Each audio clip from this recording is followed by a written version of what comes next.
Hello, welcome back to Bethel Be Reading.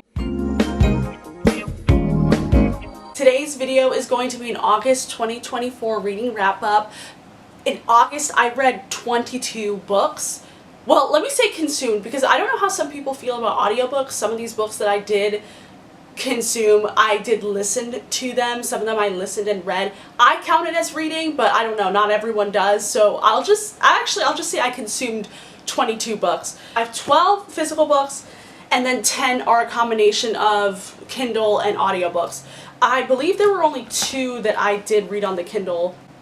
No, there were 3. There were 3 that I did read on my Kindle, actually. It's getting hard for me to actually complete books on my Kindle because I have the setup where I have the remote and the sensor on the Kindle. I have the gooseneck stand, so I get really comfortable and then I end up falling asleep. One of the books that I actually finished this month that, took me a month and a half was 2 Twisted Crowns because I was reading on my Kindle. But regardless of that, we are going to go over each of the books that I read, my thoughts about them, if I recommend them to you. I didn't do one for July just because I felt like July was pretty mid when it comes to the books that I read, and August was really good. There are so many good books that I read, and there are so many good books I consumed this month. So I just can't wait to talk about them and see if you also share the same opinion. So we're just going to get started. I haven't written down the books that I read on my Kindle, listened to on the audiobooks written down here, so it kind of looks, cute-ski. So we're just gonna get started. The first book is what we have that I did listen to was When I Think of You by Maya Ariel. This book is a second chance romance. It has Kalia, who's the female main character, and Danny, the male main character, blah, blah, blah, blah. And they dated in college, briefly lost in touch with each other for 7 years. I can't even recall why they broke up in the first place. But Kalia is they're both film people. Danny actually is kind of like a Nepo baby. His dad was a director or something like that. And so she ends up working as an assistant, and he comes back into her life because he wants her help for this film that he's trying to produce that is essentially homage to his parents. He is biracial, and his parents were together in the midst of loving and the 60s and stuff. So he wants to make a film honoring their love, and she comes back. They come back into each other's life through this film. And I want to say that this was a very beautiful book. I definitely would recommend it. What were my qualms about it, though? There was a qualm I did have about it. There wasn't any love triangles or anything like that. I just think I could see how someone reading it would not feel as though the romance was like built. I think for me, the thing that really drew me to this book was Kalia and Danny's stories, was their personal stories that they shared and connected with each other on, especially Danny's parents and him really trying to pay homage to this film. That's what got me about this book. This is a romance, but my favorite thing was just themselves, the characters, the main characters. So definitely recommend. This came out a few months ago. I think it came out in April, and I overall gave it a 5-star. I would read it again. I just don't own the physical copy. I'm trying to be better about money, but that's kind of my overall view of that one. The next book, and this is one I did listen to on an audiobook, is The Perfect Son by Freida McFadden. Freida McFadden is my girl. However, the more I'm reading her books, there are just some that just aren't hitting. Like, the ones that hit, and then the ones that don't. And The Perfect Son was one that just did not hit. Why? I felt it. Why? Because it's Bethel Be Reading. Bethel Be talking about Bethel Be Reading. Pat be here now, too. Okay, you can be here, but I have to go through 22 books. Wah, Okay. wah, Okay, I forgot what I was saying. Wah. Okay, anyways, what was I saying? Oh yeah, Freida McFadden. Some of her books do hit, and then some of them, when they don't, they really don't hit. Like, for instance, Do Not Disturb. I believe I read that one in July, and that one just did not hit. And so The Perfect Son is about this woman. I don't remember her name, but she basically idolizes her son. He's perfect. He can do no wrong, and she has a daughter who's younger. And so there is a case of a girl who goes missing, and she looks to her son because he's had, you know, this happen in the past where a girl has, like, there's been like weird behavior, and so she's just a little bit concerned. And so you end up, it is a thriller, so you end up throughout the book wondering like what's gonna happen and stuff. And I just felt like the plot twist didn't plot twist. I think at the time it did shock me, but now that I'm sitting with it, it's like, I don't know. It's not anything crazy. Like The Housemaid, I'm just gonna always compare all of Frida's books to The Housemaid because that one just really shocked me, and that was the first book I read by her. And so now that I'm reading more, I'm like, ooh, I'm comparing them to The Housemaid, you know? So I wouldn't recommend The Perfect Son, but if you know, do just want to like, you know, read a thriller, Frida is there. Frida is still that girl. Just The Perfect Son was just not that book for me. So the next book is A Curse for True Love by Stephanie Garber. This is the third book in the Once Upon a Broken Heart series. I read Once Upon a Broken Heart and A Ballad of Never After a few months ago, and I just didn't want to pay like $20 to read the third book, and I actually listened to this one on an audiobook. I finally am using Libby. Shout out to Libby. And I got various library cards. I even have one in, I don't even live in Florida, but there's one I have in Florida. So I'm having access to these books, so it was available to listen to the audiobook through Libby, so I did listen to it on there. And I was just very, like, I would recommend you read it if you've already read the first two books, but for me, it just didn't hit. I can't even really go into it until, like, there's gonna be spoilers if I share anything about it, because you need to read the first two books to understand what happens in the third. It just wasn't, what I can say though, there was just not enough of Jax for me. I love Jax as a character. Where was he in this third book? I don't know. You tell me. So that's well, there are other qualms I have with it, but, you know, I would say read it if you want resolve, if you've already read the series.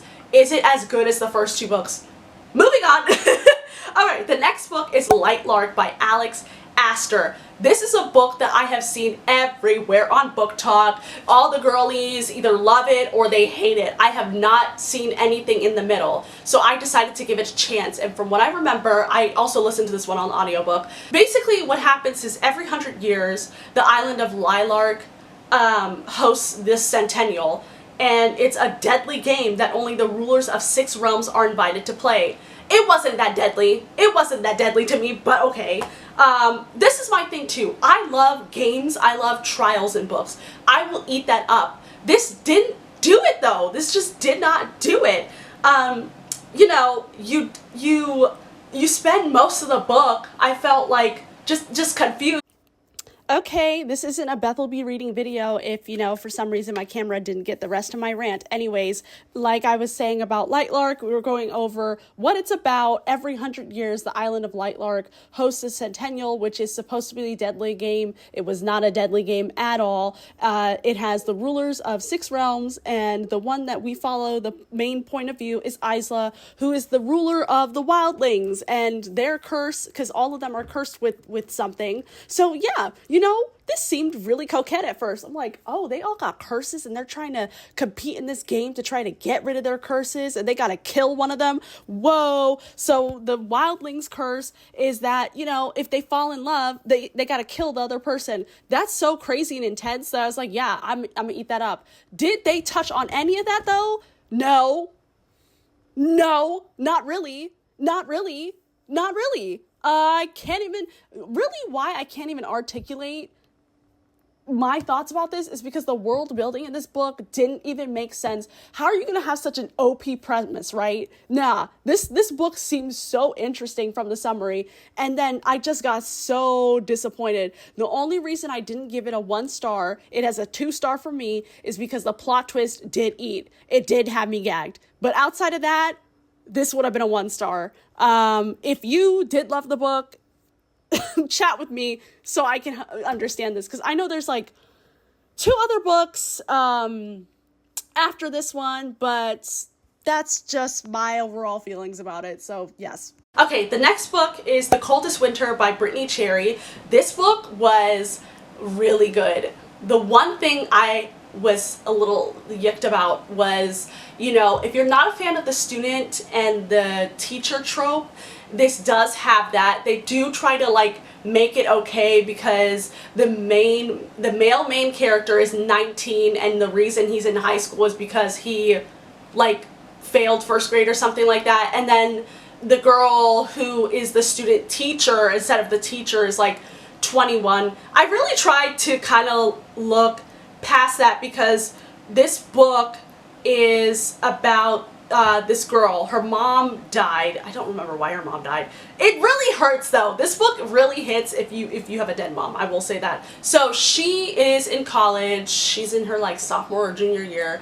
Her mom died when she was 13, and she does go to this like college party. She meets Milo. They hook up. After she breaks up with her boyfriend, because her boyfriend, like, she walked in on him, you know, sleeping with someone else. Very typical, very much done, overdone. Okay? She ends up getting this gig as a student teacher, and of course, in the classroom, she sees Milo. She has to tutor Milo. Milo's mom died, like, a year prior. So they both have lost their moms. So in their sessions, they, you know, do talk about their trauma in that way, and they do build a bond. And yeah, at first, that student-teacher trope, I was like, I did overcome it though. I did like their story, and then there is some other things that happen in this book that made me cry, and I just would recommend it. I gave it a 5 stars. I will buy the physical copy when I can because I really liked it. So the next book is Dungeons and Drama by Christy Boyce. So for this book, I listened to the audiobook, and I recently played Dungeons and Dragons for the first time. I listened to this like 2 days after playing. I really enjoyed Dungeons and Dragons. I keep almost wanting to say drama. That's a smart name to title this though. So I'm like, oh, this is so cool. This could really hit. You have Nathan and Riley. Riley is a theater kid. She's 16. Both of them are 16. And she ends up, her parents are divorced.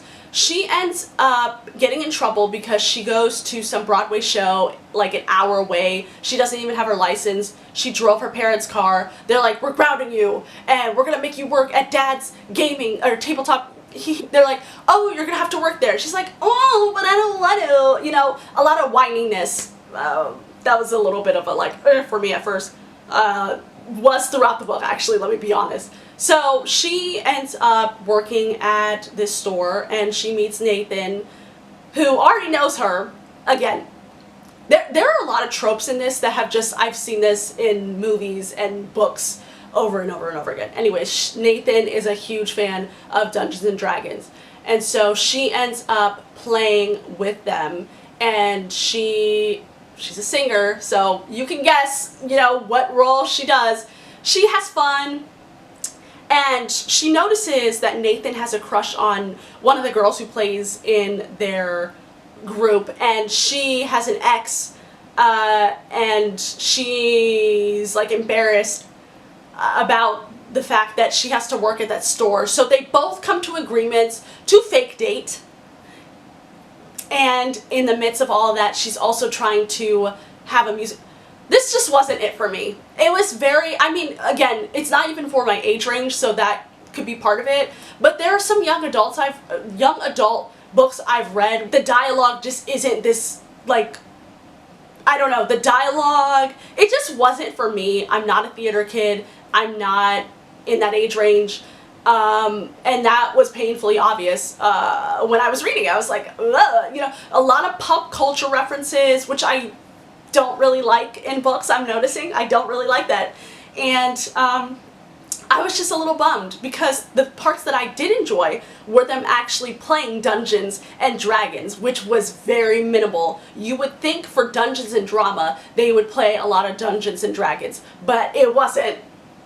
So it was just a no for me. Speaking of other books that I thought were going to be good that disappointed me, A Wizard's Guide to Defensive Baking by T. Kingfisher. This book, I didn't read at all the summary.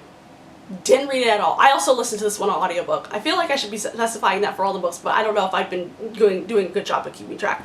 Anyways, this book, I didn't read the summary. I saw the title, A Wizard's Guide to Defensive Baking. That's obviously gonna eat right. Had no clue it was young adult. Had no clue the main character is 14.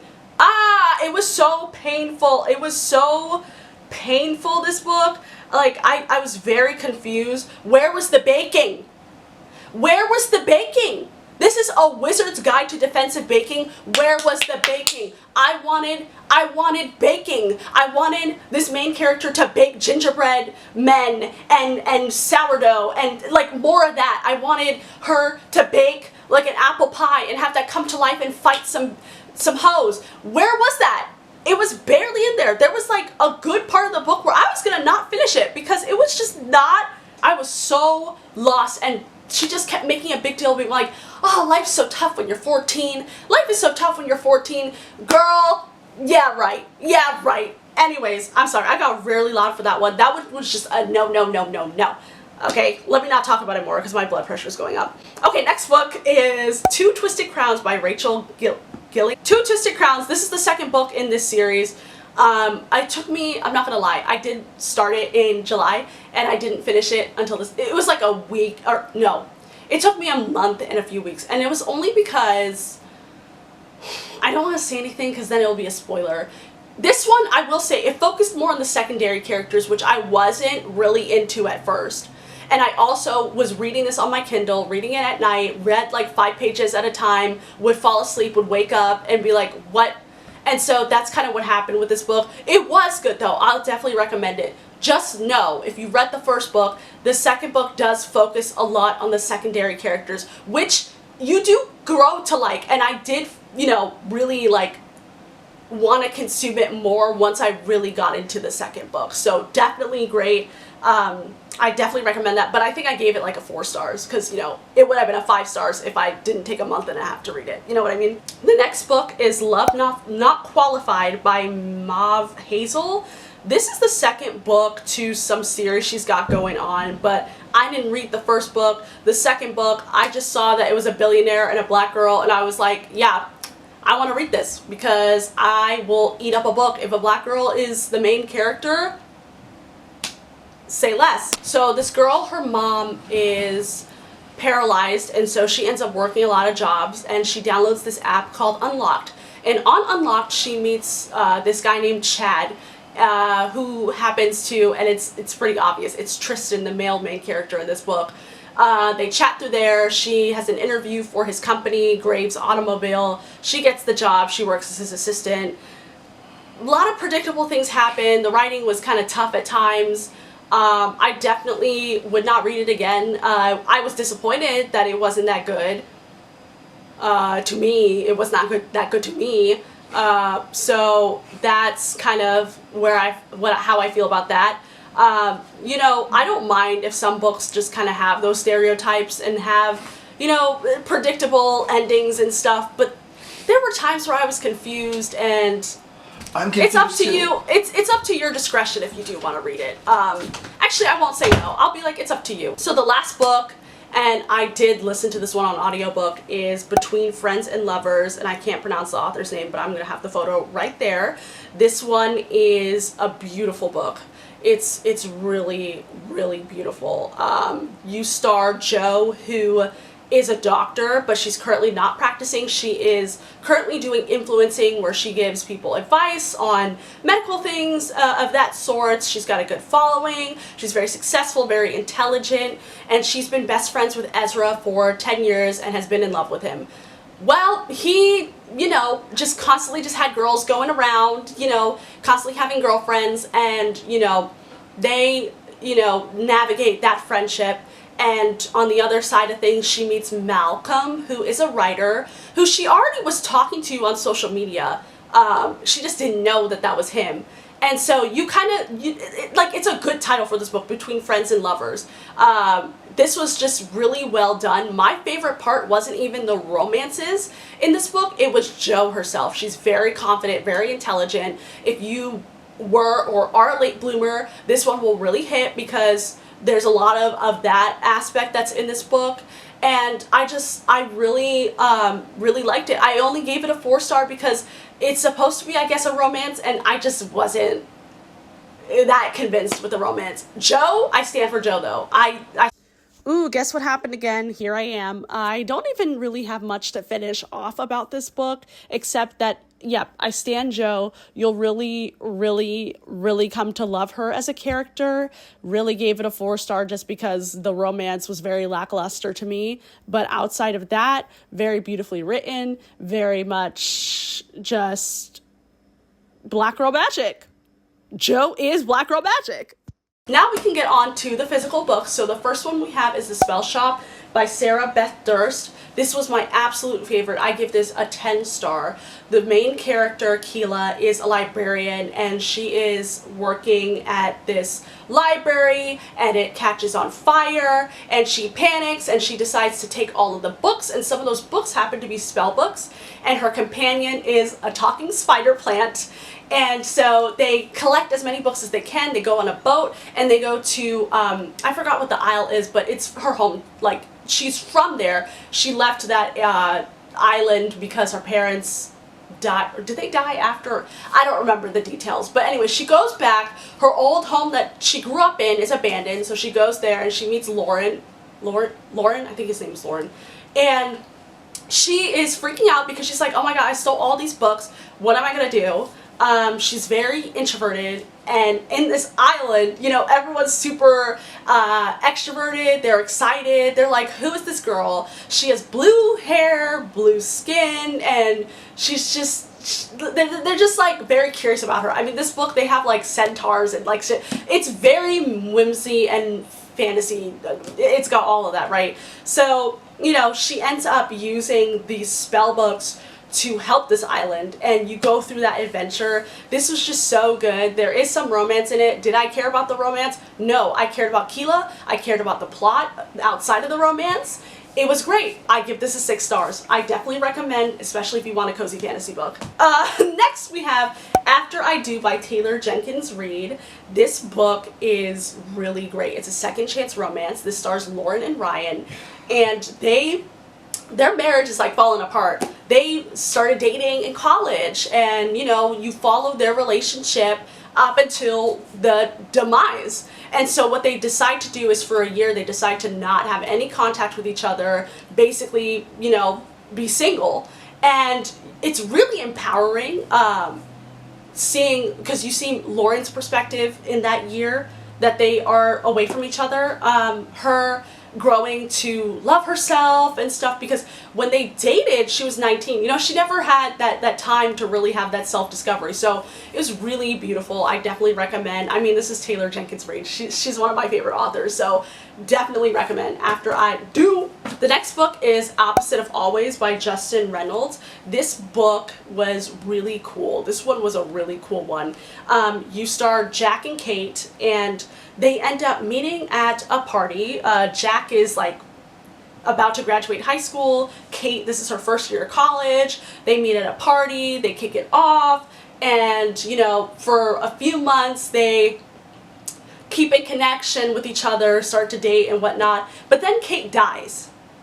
And then throughout the book, you're replaying when Jack meets Kate. And he tries to do different scenarios to see if he can save her life. And this one was really cool. I was kind of confused at the end, but outside of that, I definitely recommend. I really loved this book. It was cool. It was cool that, you know, that whole like Groundhog Day kind of vibe. It was really cool. Next we have Rhapsodic. I listened to this one in the audiobook. So Rhapsodic, this book stars Calypso. When she was 16 or something like that, she meets the bargainer. She kills her stepdad, and she's like, yo, can you help me cover this? And she's a siren, by the way. So he's like, okay, but you're gonna have to, like, she has to wear, like, if you do a deal with the bargainer, you have to owe him later on.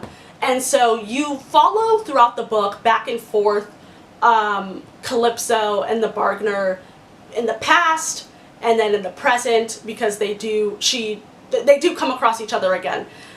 This was really good. I really liked the aspect of, you know, having to make deals and the various things This was good. This was a good one. I don't know if I'll read the other 3 books in the series. I'm not sure. This one, though? Okay, next we have If He Had Been With Me by Laura Nolan. If you can't tell by the title, if you cannot tell by the broken, I knew this one was going to hurt my feelings, right? And I was in the mood to have my feelings hurt, which is why I decided to entertain it. I read this one. This is about Autumn and Finn. This is a young adult. Throughout their whole life, up until high school, they're inseparable. They're best friends. However, there are some circumstances that, you know, separate them, and you follow them through high school, their whole high school career, and how their, you know, friendship's broken, and you just kind of see that.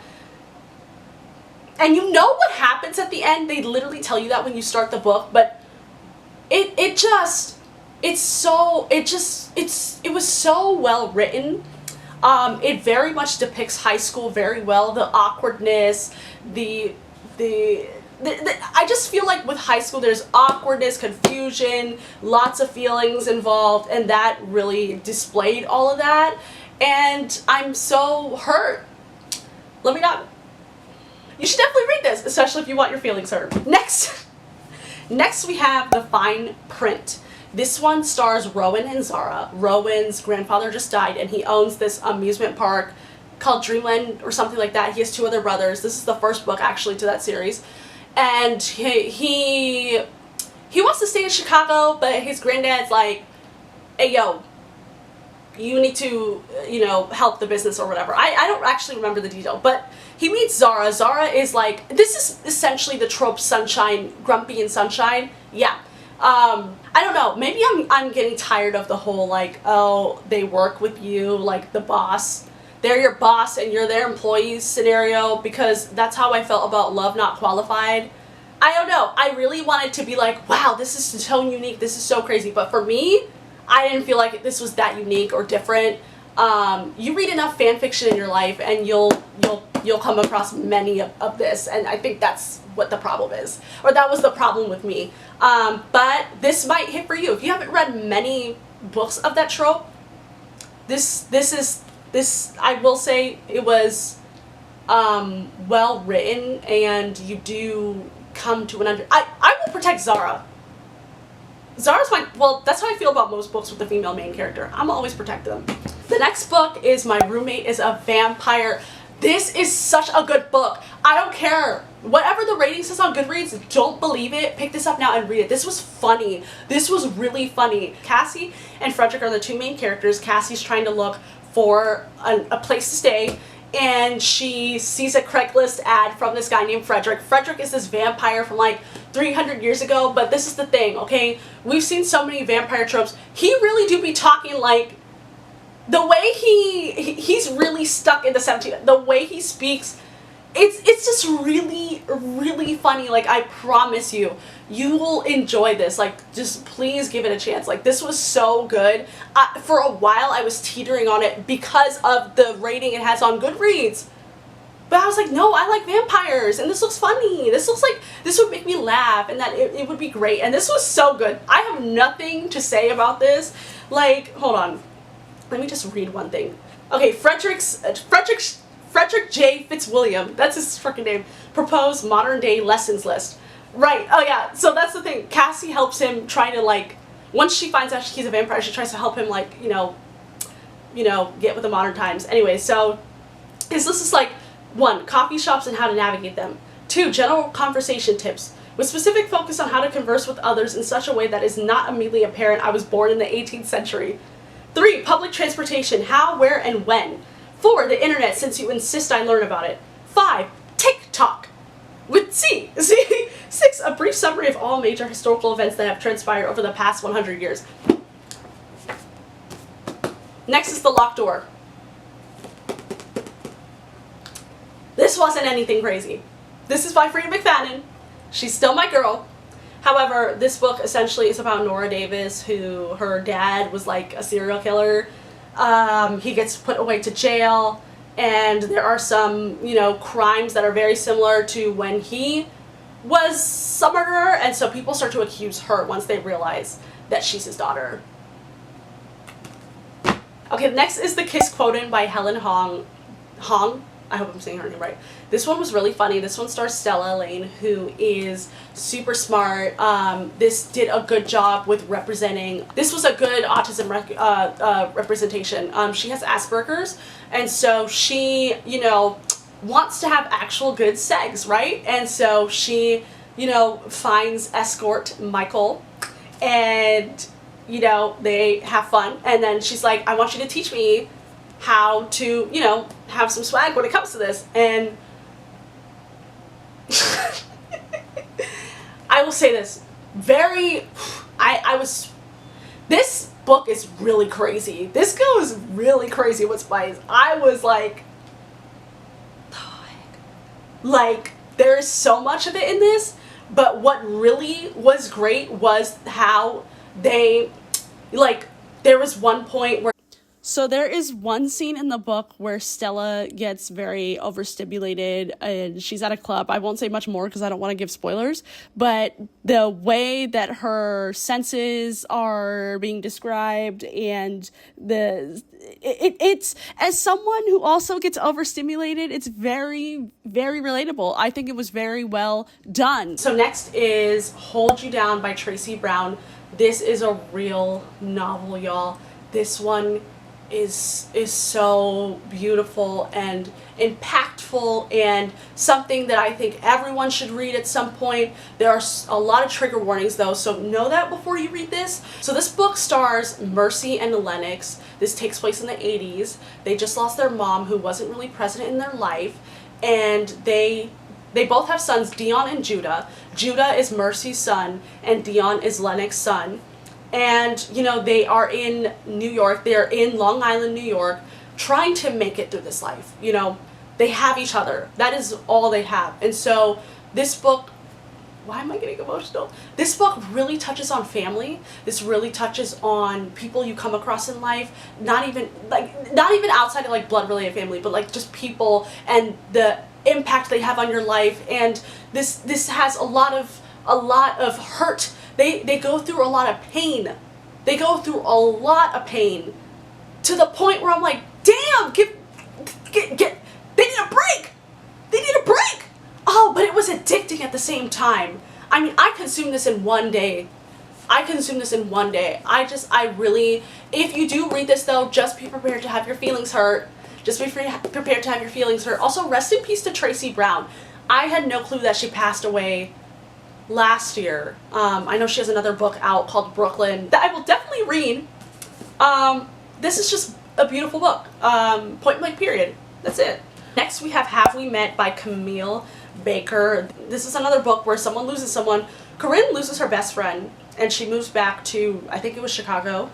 I can't remember why, for work or something like that. And she gets a text from this app called Have We Met, and this app is basically like, there are 4 men from your past and one of them is your soulmate, and you're going to you need to figure it out or whatever. So yeah, there are 4 men and you go through her journey of, you know, coming across these men from her past and, you know, what it's like to navigate that loss of losing your best friend, because her friend had leukemia, I think, that's what she died from. And, you know, the writing was hard at times for me. I don't know. This is a maybe, really heavy on maybe. I was intrigued because, like I said before, black girl main character, I'm gonna want to read it. And like, if I was to compare it to this, I would say like a heck yes. You know, there's a confident yes that I have if I'm recommending it, right? This I'm not so sure. So last book is Anxious People by Frederick Bachman. Now I know this is popular. I think it was made or will be made into a show on Netflix, and what caught me was the title, because you know who else is anxious? And so when I read the summary, you know, it's about this bank robber who There's like an apartment listing, and there's 6 people. The bank robber is trying to get money. So you follow the aftermath of that robbery with the 2 police who are father and son, as they're interviewing people and trying to figure out what happened because they can't find the bank robber. They're like, where's this bank robber? And then you go and follow the bank robber and the 6 people and their lives, and them talking about the hardships that they're going through. This takes place in Stockholm, Sweden. So there is some quirks about that in this book. I definitely would recommend it. There were at times where it was hard to follow. I would have changed the pacing of it. I think I would have did more, like towards the end there was more of those interactions with the bank robber, where in the beginning there's a lot of the whole investigation. I would have preferred it playing out differently, but I still think this is a good book to read. There's a reason it has, you know, there's a lot of good reviews about this, and if it's not already on Netflix, I don't know, I need to look into that, because I would like to, you know, see this in a film adaptation. I think that it was really, really good. So those are all the books I consumed in August of this year, 2024. Please let me know if you've read any of these books, if you like them, if you didn't like them, if you agree, if you disagree with me. I would just love to chat, especially if we had to do, okay, let's do an MVP for the month, all right? MVP for the month of August. Ooh, okay, I'm picking out more than I should be. The MVPs, my favorites of this month: The Spell Shop, If He Had Been With Me, My Roommate is a Vampire, and Hold You Down. These 4 books. These 4 books.